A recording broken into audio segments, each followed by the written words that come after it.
Selamat pagi semuanya. Assalamualaikum warahmatullahi wabarakatuh.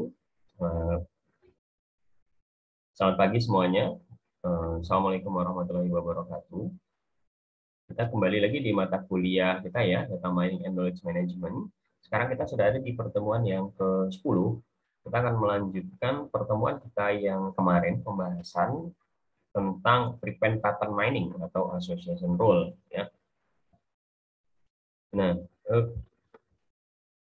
menanggapi ya apa yang kita sudah pelajari di pertemuan sebelumnya dan beberapa pertanyaan dari kalian ya, di sini saya akan mempertegas lagi dan memperdalam bagaimana kita menghitung atau membuat FP3 serta bagaimana kita melakukan algoritma FP growth ya, serta kita nanti akan ada latihan.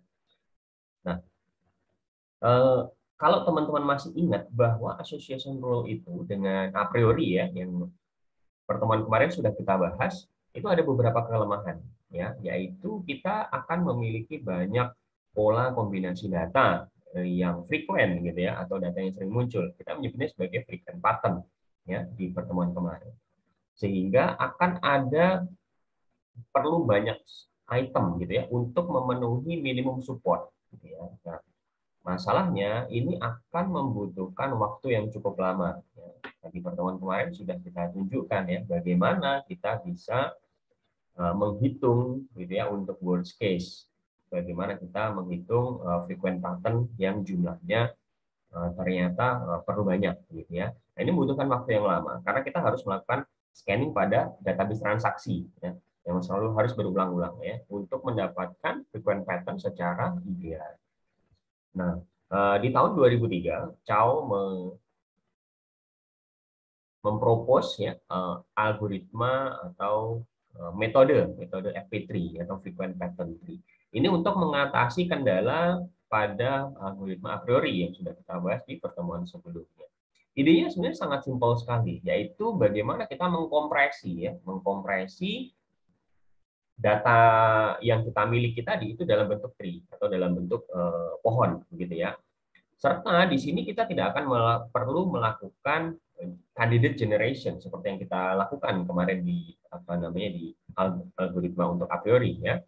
Kemudian biasanya yang kita lakukan adalah setelah kita membentuk FP3 atau datanya sudah tersusun secara terkompresi dalam bentuk pohon tadi atau tree, kita akan melanjutkan dengan FP growth gitu ya. FP growth ini kita akan bisa mengekstrak frequent item set secara mudah sekali. Kenapa? Karena kita akan melakukan divide and conquer, yaitu kita pecah begitu ya, kita pecah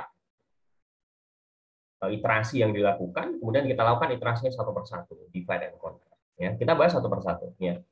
Di FP3 ini sebenarnya kemarin sudah sedikit saya singgung, yaitu kita sebenarnya hanya akan membentuk sebuah tree, gitu ya, sebuah tree. Di mana tree-nya ini spesial. Tree-nya spesial karena nanti akan dimulai dari sebuah root, gitu ya. Root-nya akan memiliki label 0, gitu ya, label 0. Kemudian di bawah tree tersebut, gitu ya, nanti kita akan memiliki beberapa subtree, gitu ya, subtree yang akan menjadi child-nya dari root tersebut. Ya, serta kita punya satu lagi tabel yaitu namanya frequent header. Nah, di dalam setiap node dari FP3 itu akan mengandung 3 informasi penting. Nah, pertama adalah label item, gitu ya. Nah, ini akan menginformasikan jumlah item yang direpresentasikan oleh node tersebut. Ya, namanya apa, gitu ya, namanya apa. Ya. Kemudian berikutnya adalah support count, berarti kita menghitung berapa nilai supportnya, gitu ya, nilai support pada node tersebut, gitu ya. Menghitung jumlah lintasan transaksi. Lintasan itu maksudnya artinya berapa sih kemunculan, gitu ya, berapa sih kemunculan transaksi gitu ya yang mengandung label tersebut gitu ya. Kemudian pointer penghubung. Pointer penghubung ini akan menghubungkan node-nodes yang memiliki label item yang sama ya. Kita biasanya menandainya dengan garis putus-putus. Nah, ini ada 3 informasi penting ya, 3 informasi penting di FP3. Kalau kita lihat di pertemuan kemarin sedikit saya singgung ya. Jadi FP3 nanti bentuknya seperti ini. Jadi kita memiliki root yang bernilai 0 gitu ya. Kemudian ini adalah label itemnya, ini adalah support count-nya. Berarti label itemnya A dia muncul baru 1 kali gitu ya. Nah, kemudian dan seterusnya gitu ya. Dan ini adalah pointernya. Gitu. Artinya ketika misalnya sebuah label item itu sama, gitu ya, ini akan diberikan garis, gitu ya. Ini adalah label pointer. Nah, seperti itu adalah FP3. Dan ini sudah kita bahas sebagian di pertemuan sebelumnya.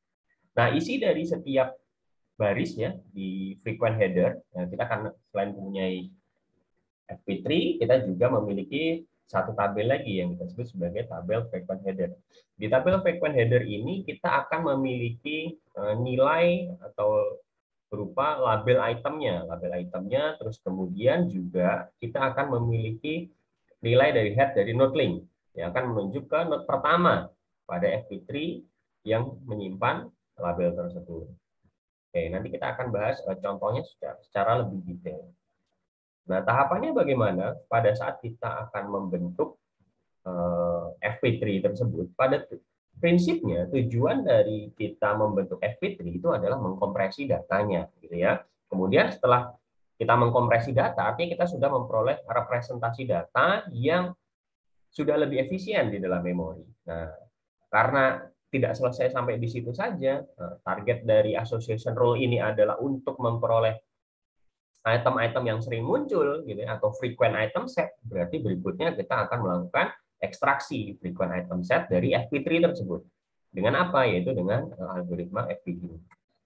Nah, di dalam algoritma FP Growth itu secara umum nanti kita akan memiliki tiga tahapan, yaitu tahapan kita menghitung atau membangkitkan conditional pattern base, yang kemudian adalah menghitung atau membangkitkan conditional FP3, ya, membuat gitu ya, kemudian kita mencari frequent item set, ya.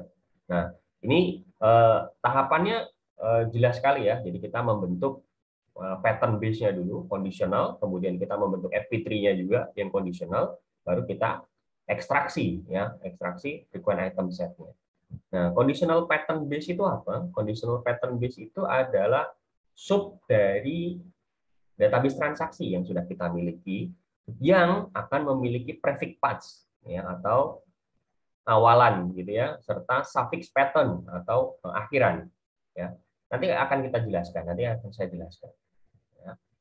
Kemudian untuk conditional pattern base ini akan kita peroleh ya melalui FP3 yang sudah kita bangun sebelumnya.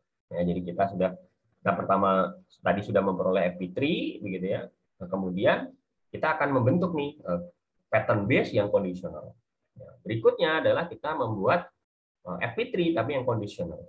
Pada tahap ini kita akan menghitung gitu ya support count pada setiap item. Pada setiap item dengan ada kondisi tertentu yang harus dipenuhi, yaitu kondisi pada conditional pattern base yang dijumlahkan. Lalu setiap item yang memiliki support count yang lebih besar atau sama dengan minimum support count, itu akan kita hitung gitu kan, atau kita simpan gitu ya dalam conditional FP3. Nah, sampai di sini mungkin masih agak bingung, nanti kita lihat di contohnya ya. Kemudian setelah itu kita lakukan pencarian gitu ya, atau ekstraksi untuk frequent item set-nya. Jika conditional FP3 yang tadi sudah kita peroleh sebelumnya itu merupakan lintasan tunggal atau transaksi tunggal atau single path gitu ya. Sebenarnya kita menyebutnya bisa transaksi tunggal gitu ya, tapi karena kita sudah berada di dalam tree gitu ya, dalam tree, maka kita menyebutnya sebagai lintasan atau path gitu ya. Maka kita akan memperoleh frequent item set ya. Caranya dengan apa? Caranya dengan kita mengkombinasikan item-item yang ada pada setiap conditional FP3 di atas sebelumnya. Nah, jika lintasannya nggak tunggal, artinya ada beberapa, maka kita akan lakukan nih proses ini ya, proses 1, 2 dan 3 ini diulang lagi ya secara rekursif. Ini prinsip dari algoritma FP Growth. Very simple, tapi mungkin sampai di sini teman-teman masih bingung. Saya akan jelaskan melalui contoh gitu ya. Nah, misalnya kita memiliki tabel transaksi gitu ya, tabel transaksi. Misalnya katakanlah ini adalah di sebuah minimarket gitu ya, minimarket. katakanlah ada 10 pembeli di minimarket tersebut, di mana masing-masing pembeli membeli barang yang berbeda-beda. Katakanlah barang A, kemudian barang B, barang C, barang D, barang E, F, G, dan H. Gitu ya. Kalian boleh mengasumsikan bahwa A itu misalnya deterjen, misalnya B itu adalah popok bayi, gitu ya. C kemudian adalah madu, misalnya. D adalah minuman ringan, misalnya seperti itu. Ini adalah contoh, gitu ya. Misalnya contoh di sebuah minimarket tadi dengan ada 10 pembeli, gitu ya. Masing-masing membeli barang yang berbeda-beda, ya. Nah, di sini kita menetapkan dulu minimum support count-nya ada 2. Minimum support count artinya kemunculan transaksi, ya, kemunculan transaksi sebuah barang itu bisa kita anggap dia itu frequent, gitu ya, atau kita anggap sebagai sering untuk kita masukkan ke analisis. Minimal dia muncul sebanyak 2 kali, gitu ya. Support count-nya ada 2. Minimum dia harus muncul sebanyak 2 kali. Kalau kurang dari 2 kali, maka nanti kita akan hapus. Nah, ini contoh adalah tabel transaksi. Nah, sekarang dari tabel transaksi tersebut kita kan bisa menghitung frekuensi kemunculan itemnya, kan, gitu ya. Jadi produk apa dibeli sebanyak berapa kali, gitu ya. Produk A, oh ternyata dibeli sebanyak 8 kali nih, gitu ya. 1, 2, 3, 4, 5, 6, 7, 8, gitu ya. Jadi produk A ini sudah dibeli sebanyak 8 kali. Kita hitung untuk yang produk yang lain. Produk B 7 kali. 1, 2, 3, 4, 5, 6, 7, ya, dan seterusnya. Ini kita hanya menghitung frekuensi saja, ya. Kemudian kita hitung untuk yang produk ke B, C, D, dan seterusnya, ya, dan seterusnya.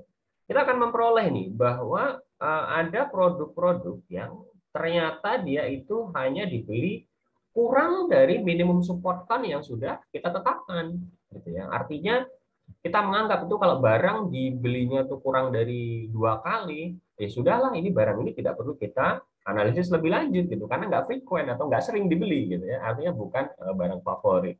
Let's say kalian mau membuat sebuah promo, begitu ya, sebuah promo, nah, kita kan harus melihat dulu nih mana nih barang-barang yang disukai, ya. Nah, barang-barang yang memang di bawah dari minimum support count, gitu ya, kita anggap tidak sering, maka nanti kita akan hapus. Artinya di sini nanti dari tabel frekuensi ini, gitu ya, nah, kita bisa hanya mengambil dari A sampai ke E saja, ya, karena minimum support count-nya ada 2. Oke, nah kemudian tadi kita sudah memiliki tabel transaksi dari 10 pembeli, gitu ya, dari 10 pembeli. Sekarang kita akan mengkonversi menjadi tabel untuk yang sudah disesuaikan dengan frequent itemnya, ya. Tadi kita sudah memiliki pembeli pertama itu membeli A sama B, gitu ya. Pembeli kedua itu B, C, D, G sama H. Nah, ternyata G sama H ini, ya, G dan H hanya dibeli sebanyak 1 kali, atau G dan H ini tidak masuk ke dalam support count sama dengan 2, gitu ya. Berarti nanti hanya akan B, C, dan D saja. B, C, dan D saja yang akan kita hitung di dalam frequent table, ya.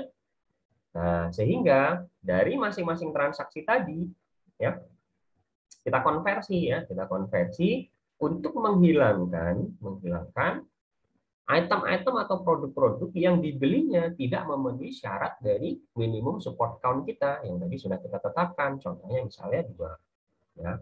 Sehingga inilah yang nantinya akan kita gunakan untuk analisis, gitu ya, dan kita gunakan untuk masuk ke pembuatan FP3 dan algoritma FP3, ya, seperti ini. Oke, nah sangat mudah, ya. Nah kemudian kita akan mulai membuat FP3, gitu ya, karena kalau kita hanya melihat dari frequent tabel seperti ini, tabel frequent table seperti ini. Coba bayangkan kalau teman-teman memiliki ada 1 juta transaksi, gitu ya. Nah, misalnya di online marketplace dalam sehari yang beli banyak, gitu ya, nggak cuma 10, misalnya ratusan, gitu. Dan polanya mirip nih, coba kalian bisa lihat, ya. Pembeli ke-5, gitu ya, kemudian pembeli ke-8. Nah, dia membeli barang yang exactly sama, gitu ya, frekuennya, ya. Kemudian pembeli yang lain misalnya gitu ya. Nah, di sini kebetulan contohnya hanya ada dua nih yang mirip. Tapi bayangkan kalau misalnya kita memiliki sampai jutaan yang sebenarnya mirip gitu ya. Nah, ini kan sebenarnya bisa kita representasikan atau kita kompresi gitu ya. Kita kompresi ini yang sering-sering muncul gitu ya. Kita gabungkan gitu ya. Kita gabungkan. Artinya kita tidak perlu lagi menyimpan ya tabel yang dalam skala yang lebih besar gitu ya, karena tabel ini memang tidak efisien dalam memorinya ya, penyimpanannya.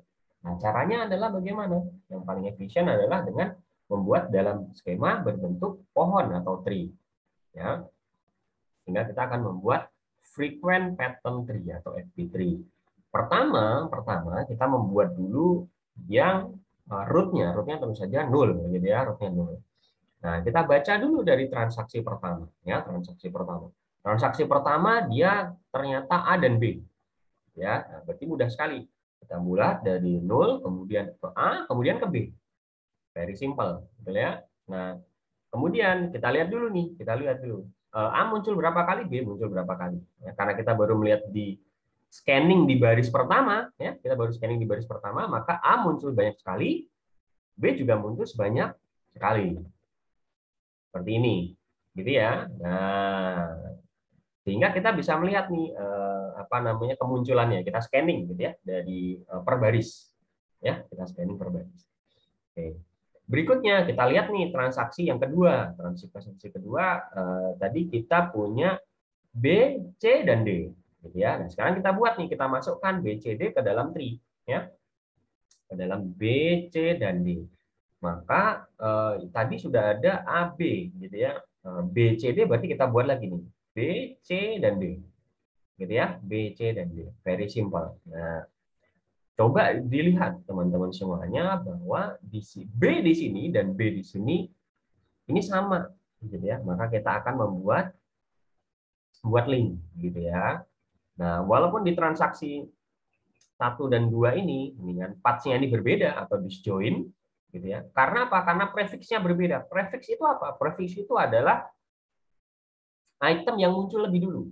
Ya, item yang muncul lebih dulu. Kenapa item yang muncul lebih dulu? Ya, karena tadi sudah kita urutkan nih. Tadi sudah kita urutkan item yang frekuensinya paling banyak, gitu ya. Jadi di tabel frekuensi ini sudah kita urutkan dulu. Sudah kita urutkan dulu mana item yang paling banyak dibeli, ya. Kita urutkan dulu nih yang paling banyak dibeli, ya, yang paling banyak. Artinya item yang paling banyak dibeli itu akan dimunculkan di awal. Dimunculkan di awal. Sehingga urutannya di sini menjadi penting, ya, setelah kita urutkan. Ya. Nah, sehingga yang dimaksud prefix itu adalah item yang muncul lebih dulu. Kenapa dia muncul lebih dulu? Karena dia dibeli atau muncul lebih banyak, gitu ya. Nah, kita punya transaksi AB, kemudian kita punya transaksi BCD. Berarti transaksi pertama ini prefixnya itu adalah A, gitu ya. Prefixnya adalah A. B ini adalah sufiksnya, gitu ya. A itu adalah awalan, prefix atau awalan oleh A. Sufiks atau akhirannya adalah B. Transaksi yang kedua, prefixnya atau awalannya adalah B, sufiks atau akhirannya adalah D.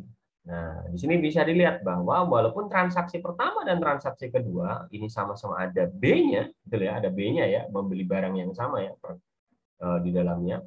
Tapi ini paths-nya ini berbeda, gitu ya, disjoin, gitu ya. Kenapa? Karena prefixnya juga berbeda. Artinya transaksi yang kedua tidak membeli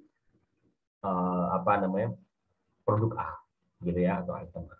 Nah, sehingga kita harus menambahkan link, ya, dari A, dari sini, dari B juga. Nah, sampai di sini ya.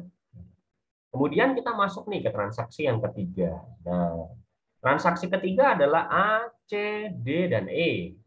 Gitu ya. Nah, transaksi ini kan memiliki item prefix A, gitu ya. Item prefix A-nya sudah ada nih, ya. Sudah ada nih, di sini sudah ada.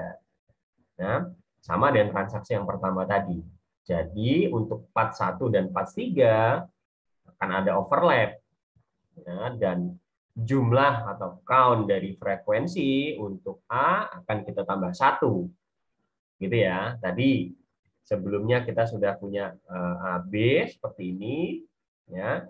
Karena sekarang kita ada A, C, D, E, berarti A, C, D, E kita bikin. Nah, A-nya jumlah count-nya atau frekuensinya akan nambah 1 lagi. Ya, sehingga A2 ini menunjukkan support count-nya. Ya, sampai di sini. Kemudian dengan tahapan yang sama, kita akan memberikan penghubung gitu ya, atau pointer gitu ya, akan memberikan penghubung atau pointer.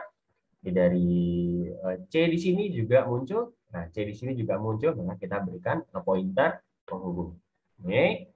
Kita bisa melanjutkan untuk seluruh transaksi semuanya ya, sampai nanti kita terpetakan semuanya di keseluruhan nanti seperti ini. Ya. Artinya mulai dari transaksi pertama sampai transaksi kedua sampai transaksi ke-10 tadi ya. Nah, itu nanti sudah terwakili di sini.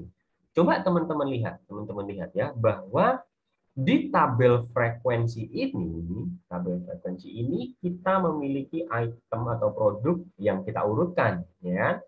Produk A muncul sebanyak 8 kali gitu ya, produk B muncul sebanyak 7 kali gitu ya. Nah, kalau kita lihat hasil dari FP3-nya juga menunjukkan itu. A muncul sebanyak 8 kali, B muncul sebanyak 5 dan 2 artinya sebanyak 7 kali. Gitu ya. Yang lain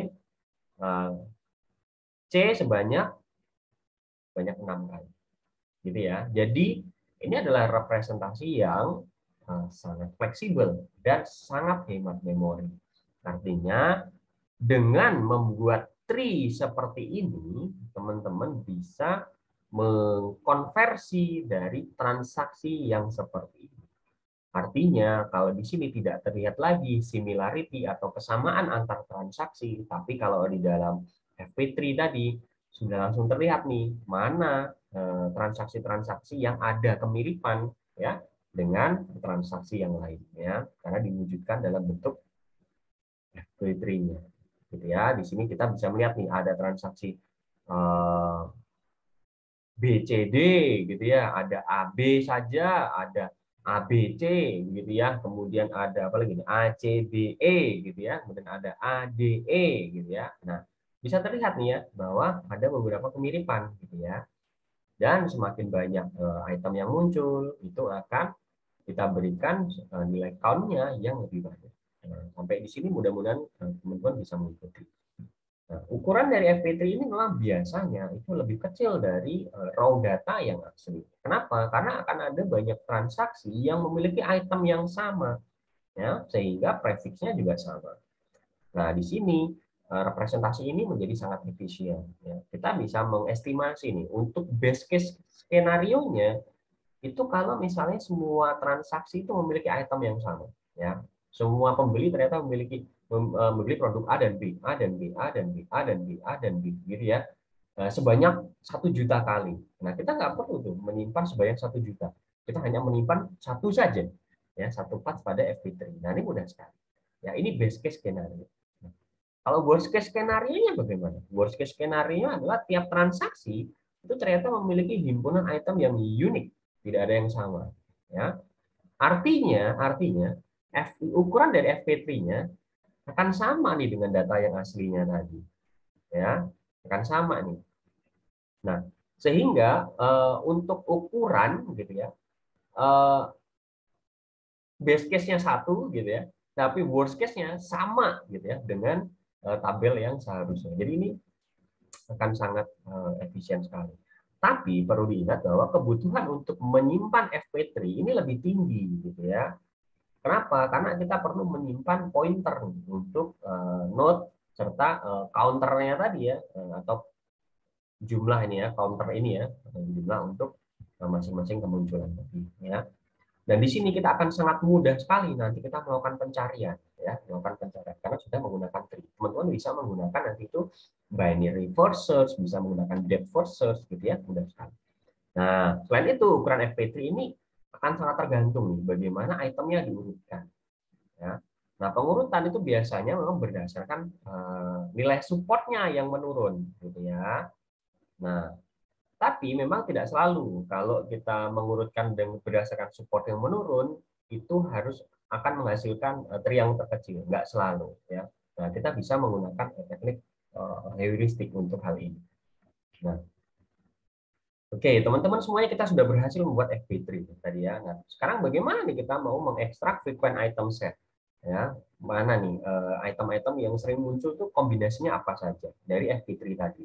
Nah, kita akan menggunakan FP growth yang memang algoritma itu bottom up atau kita mulai dari lift-nya dulu menuju ke root ya, mulai dari bawah naik ke akarnya atau root-nya gitu ya dengan cara divide and conquer.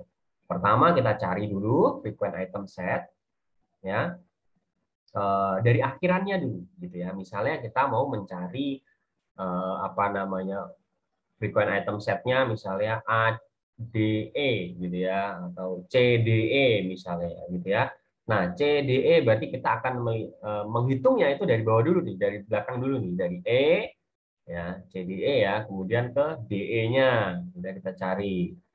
Kemudian setelah itu baru CDE gitu ya. Jadi kita hitungnya dari belakang. Kenapa dari belakang? Karena kita bottom up. Ya. Kalau di dalam tree-nya tadi, ini kita bottom up ya. Jadi kita lihat dulu dari bawah, gitu ya. Kita mau mencari frequent item set A, C, D, E, gitu ya. Berarti kita cari dulu nih yang E. Yang E mana nih? Yang E, gitu ya. E ke D, kemudian ke C, kemudian ke A, gitu ya. Atau ini dari sini bisa nggak? E ke D, kemudian D, ke A, berarti bukan ini, ya. Seperti itu. Artinya kita memulai dari item yang terakhir. Oke. Pertama, kita akan ekstrak nih prefixnya, gitu ya, prefix dari path subtree-nya yang berakhir di item set tersebut. Oke, kita sekarang tunjukkan. Tadi kita sudah memiliki FP3 secara lengkap seperti ini, gitu ya. Maka kalau misalnya kita mau mencari paths yang mengandung node E, ya, mengandung node E, berarti kita hanya akan mengambil ini aja nih, gitu ya, bagian sini saja. Bagian sini saja, gitu ya. Kecuali yang ini.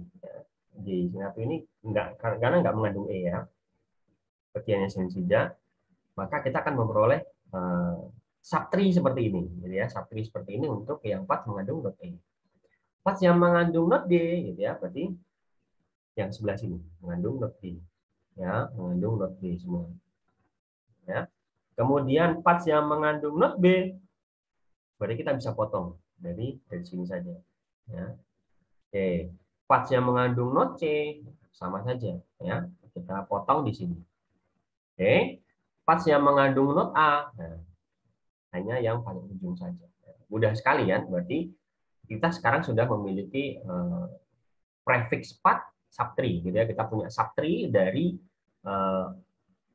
yang paths-nya itu mengandung prefix tertentu atau awalan tertentu, ya. Nah, kemudian setiap prefix path subtree tadi itu akan kita proses nih secara rekursif untuk mengekstrak frequent item set. Yang kemudian hasil akhirnya akan kita gabungkan atau kita merge. Misalnya contohnya prefix path subtree untuk E itu akan kita gunakan untuk mengekstrak item set yang berakhiran E. Ya, misalnya DE, terus kemudian CE gitu ya, kemudian BE, kemudian AE gitu ya. Kemudian kalau sudah dapat ya kita ekstrak lagi nih yang berikutnya nih CDE, BDE, CDE dan seterusnya. Kemudian lagi misalnya ada ABCDE misalnya dan seterusnya. Artinya dari sini akan sangat mudah nih teman-teman. Kita sudah memiliki paths yang subtree yang mengandung node E, begitu ya. Nah, dari sini kita nanti bisa mencari yang DE gitu ya. Kalau yang DE berarti yang mana nanti? Nah, yang sebelah sini saja. Gitu ya. Yang sini nggak masuk ya, yang sebelah sini saja. Ini sudah pasti DE. Kalau yang mengandung CDE berarti yang sebelah sini. Jadi ya. Nah, mudah sekali nih dengan menggunakan tree ya. Oke. Nah, misalnya nih contohnya tadi ya dari yang berakhiran di E itu ada DE, kemudian dari yang berakhiran di E apa? CDE juga ada ya. Yang berakhiran di E lagi apa? CE, kemudian CE ini merupakan akhiran dari apa? Dari BCE, ACE, dan seterusnya. Ya. Nah, ini kita memiliki part yang berakhiran di E nih, gitu ya. Nah, misalnya nih kita memiliki tadi sudah tentukan minimum supportnya ada 2, maka kita bisa ekstrak semua frequent item set yang mengandung E, gitu ya. Kemudian kita buat prefix path dari subtree untuk yang E. Tadi sudah kita buat contohnya. Kemudian kita cek nih apakah E itu adalah frequent pattern atau enggak, gitu ya, dengan menambahkan seluruh count pada garis putus-putus. Ya, jika iya, maka nanti kita ekstrak. Ya. Misalnya count-nya sama dengan 3, maka E kita ekstrak menjadi frequent item set. Kenapa? Karena count sama dengan 3 itu sudah lebih besar dari minimum supportnya 2, gitu ya. Nah, karena E-nya frequent, gitu ya, maka kita cari nih frequent item set yang berakhiran di E, misalnya DE, kemudian CE, kemudian BE dan AE. Ya, sama gitu ya. E-nya tadi sudah kita cek dia frequent gitu ya, maka kita ekstrak nih yang berakhiran di E, DE, CE, BE dan AE. Ya, nah, kemudian DE di mana? DE itu sebelah sini nih nanti ya. Nah, gitu ya. Kalau CE yang mana CE? Nah, CE sebelah sini. Gitu ya. Nah, udah sekalian. C. Nah, kita selesaikan secara rekursif ya. Nah, kita akan membentuk yang kita sebut sebagai conditional FP3. Oke, saya akan ulas secara lebih detail. Conditional FP3 ini adalah FP3 yang dibangun jika kita hanya akan mempertimbangkan transaksi yang mengandung item set tertentu. Nah, kemudian kita buang item set tersebut untuk seluruh transaksi. Ya. Nah, contohnya adalah tadi kita sudah memiliki tabel transaksi pembelian produk gitu ya sebanyak 10 orang pada suatu minimarket gitu ya. Kita mau mencari nih conditional FP3 untuk E gitu ya, untuk E. Artinya yang memiliki E kan hanya yang baris ketiga, keempat, serta ke-10 gitu ya. Berarti yang lainnya kita abaikan atau kita buang. 1, 2, 5, 6, 7, 8, 9 ini kita buang. Jadi kita hanya punya 3, 4 dan 10 nih sudah kita tandai. Gitu ya. Nah, conditional FP3 untuk E, gitu ya, berarti E-nya mungkin nggak perlu kita munculkan. Ya. Jadi kita akan membuat ACD, gitu ya. Kita mulai dulu dari 0, A, C, kemudian D. Ya. Lalu berikutnya adalah AD, gitu ya. Nah, berarti masuk ke sini A, nggak bisa nih ke C, berarti kita buat lagi D, gitu ya. Kita buat D seperti ini. Kemudian B, C, gitu ya. B, C. Nah, dari 0, kemudian nanti kita buat lagi B, kemudian nanti kita buat C. Nah, kenapa B-nya di sini nggak kita munculkan? Karena B-nya tidak frequent. Ya, tidak kemunculannya kan harus minimum supportnya ada 2 nih. Nah, di sini ya di sini C sudah muncul 2 kali, A muncul 2 kali, D muncul 2 kali, B hanya muncul sekali, maka B tidak akan kita tampilkan di sini. Ya, berarti BC ini hanya akan kita tampilkan C-nya saja ya. Untuk lebih jelasnya kita lihat tahapan per tahapan ya. Pertama untuk mendapatkan conditional FP3 dari E tadi dari prefix subtree yang berakhir di E gitu ya. Kita update dulu nih nilai support count dari prefix path-nya.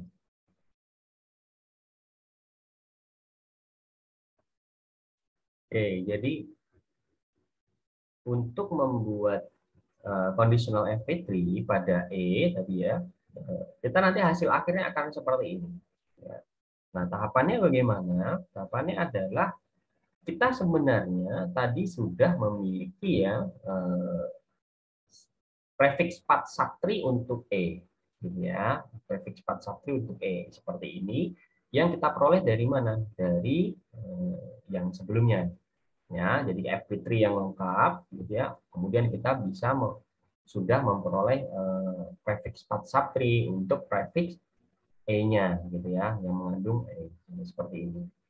Nah, dari sini ya, dari sini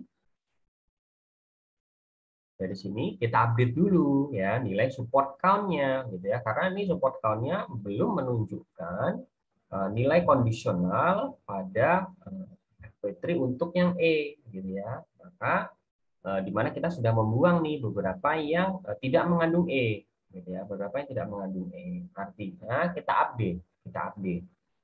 Ternyata gitu ya yang untuk A itu tidak lagi 8, tapi ada 2 nih, 1 dan 2. Gitu ya, kita update. Kemudian B-nya ternyata hanya ada 1 gitu ya, berarti kita update juga. Kemudian yang C di sini nih kan dari BC ya, BC. BC ternyata cuman ada 1 saja gitu ya, BC-nya cuma ada 1. Berarti kita update juga nih di sini seperti ini. Dan seterusnya gitu ya, sehingga kita akan memperoleh conditional FP3 untuk E menjadi seperti ini. Nah, lalu kita akan hilangkan node yang mengandung nilai E gitu ya, sehingga karena informasi node E sudah tidak kita butuhkan lagi ya, sehingga di sini bisa kita cut. Kita akan memperoleh seperti ini.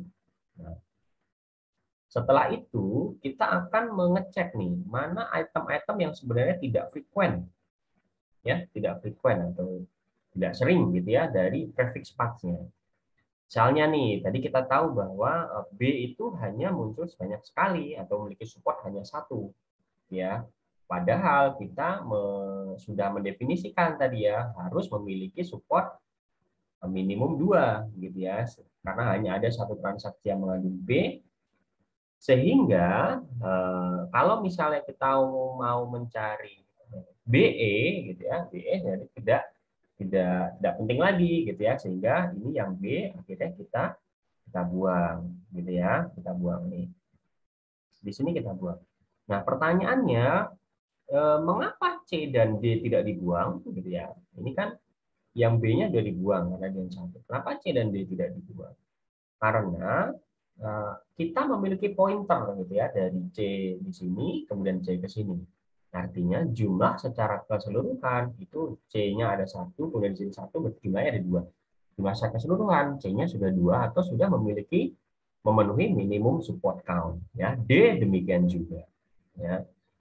Nah, kemudian kita akan menggunakan conditional FP3 untuk E untuk menemukan frequent item set nih yang berakhiran di DE, kemudian misalnya juga di CE, kemudian di AE, gitu ya, yang tadi kita sudah jelaskan. Kita perlu memastikan bahwa tadi kita sudah menyebutkan ya bahwa BE tidak dianggap nih. Kenapa BE tidak dianggap? Karena B tidak ada di dalam conditional FP3 karena B-nya sendiri tidak frequent karena hanya muncul sebanyak 1 kali. Ya. Sehingga untuk setiap akhiran gitu ya, DE, CE dan AE, misalnya DE, kita akan mencari prefix path dari conditional FP3 untuk E.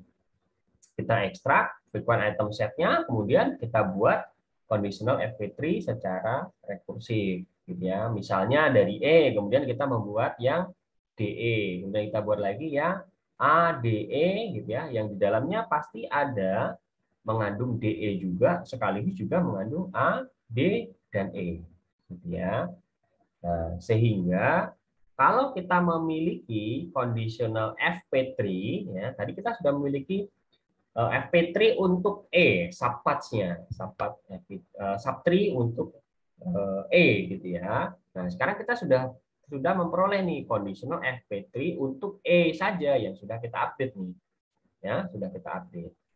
Nah, dari sini kita bisa mencari mana nih prefix path yang mengandung DE saja gitu ya. Jadi setelah E kita cari yang DE.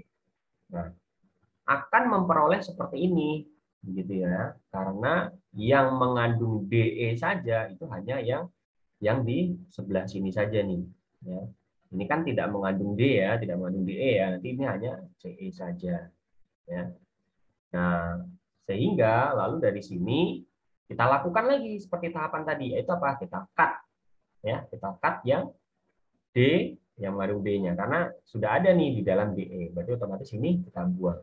Ya, kita buang. Kemudian kita cek lagi, oh ternyata C-nya hanya hanya minimum supportnya hanya satu, sama seperti tahapan sebelumnya, begitu ya. Sehingga conditional FP3 untuk DE hanya akan seperti ini saja. Ya, jadi sangat simpel. Ya. Sehingga kita dari conditional FP3 untuk E, kita bisa gunakan untuk menemukan item set yang berakhir di DE, bisa juga berakhir di CE, bisa juga berakhir di AE. Ya, misalnya dari kalau tadi sudah kita hitung untuk yang DE, kita bisa juga nih menghitung yang sama untuk yang CE, gitu ya. Nah, kita lakukan lagi untuk AE, gitu ya, dan seterusnya. Hasil akhirnya apa? Hasil akhir dari FP growth ini adalah kita akan memperoleh, gitu ya, frequent item set yang sudah kita urutkan, ya, sudah terurut, ya, menurut apa? Menurut suffixnya serta menurut urutan dari hasil pencarian atau urutan penemuannya. Ya, untuk yang suffixnya E, gitu ya, frequent item setnya ada E, kemudian ada DE, kemudian ada ADE, kemudian ada CE, kemudian ada AE, dan seterusnya. Gitu ya. Nah, sebagai latihan untuk teman-teman semuanya, hal yang sama, kita juga memiliki 10 transaksi, gitu ya, 10 transaksi dengan produk-produk atau item yang dibeli seperti ini, gitu ya. Nah, lakukan mining pattern dari tabel ini, gitu ya, untuk item grade, gitu ya. Kita punya item grade di sini ya. Nah, misalnya kita tetapkan minimum supportnya ada 4. Gitu ya. Jadi teman-teman bisa melakukan ini hal yang sama dengan yang tadi ya. Ya, bisa digunakan teknik kita menghitung FP3-nya dulu, kemudian menghitung conditional FP3-nya, kemudian kita bisa mengekstrak frequent item set dari sini dengan menggunakan algoritma FP growth. Nah, sampai di sini mudah-mudahan bisa dipahami. Silakan jika ada pertanyaan silakan ditanyakan, dan terima kasih atas perhatian teman-teman semuanya. Saya tutup dulu. Selamat siang.